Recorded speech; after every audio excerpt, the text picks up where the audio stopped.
2003 is Andrew Murray. He is our next speaker. Please give him a warm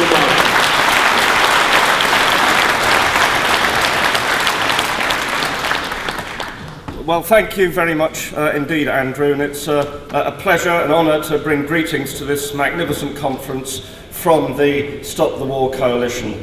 I don't think I need to say too much to you here today about the war in Afghanistan. We all know it's wrong. It would be wrong if it cost £6 a year. It would be wrong if it cost 6 million. It's costing 6 billion. That's even more wrong. That war needs to stop. We need to get our troops out of Afghanistan, and that has to be a demand that forms part of this coalition's programme going forward.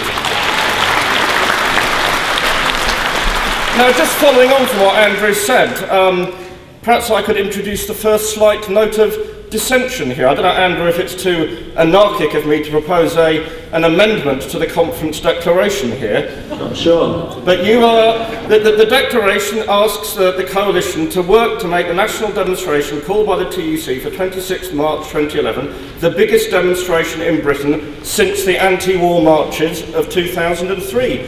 I think that last phrase should be deleted.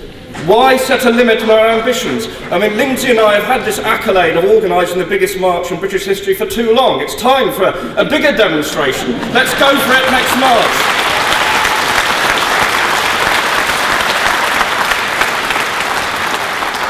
Now, the final point I wanted to make to you today, comrades, is about the connection between the war on terror, the war in Afghanistan, and the economic crisis we are facing in our country today.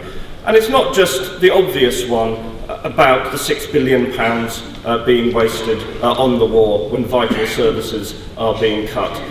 It's something perhaps even more profound than that. It's about the nature of the system we are up against.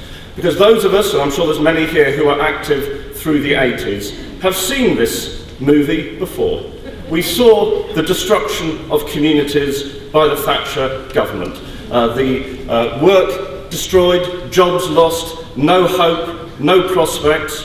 And it's, of course, in those communities today that the army recruits above all to find its soldiers to fight these criminal wars around the world.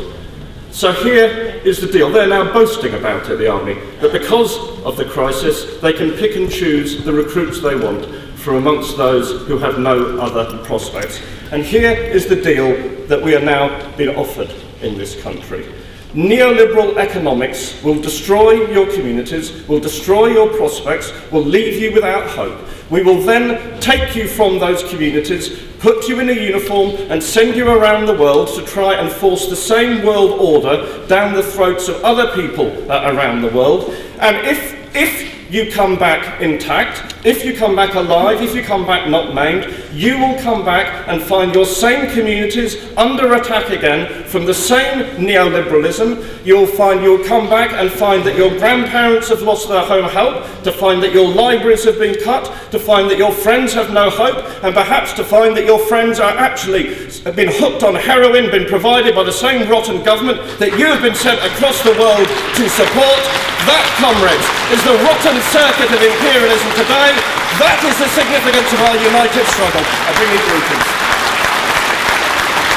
Thanks very much, Andrew.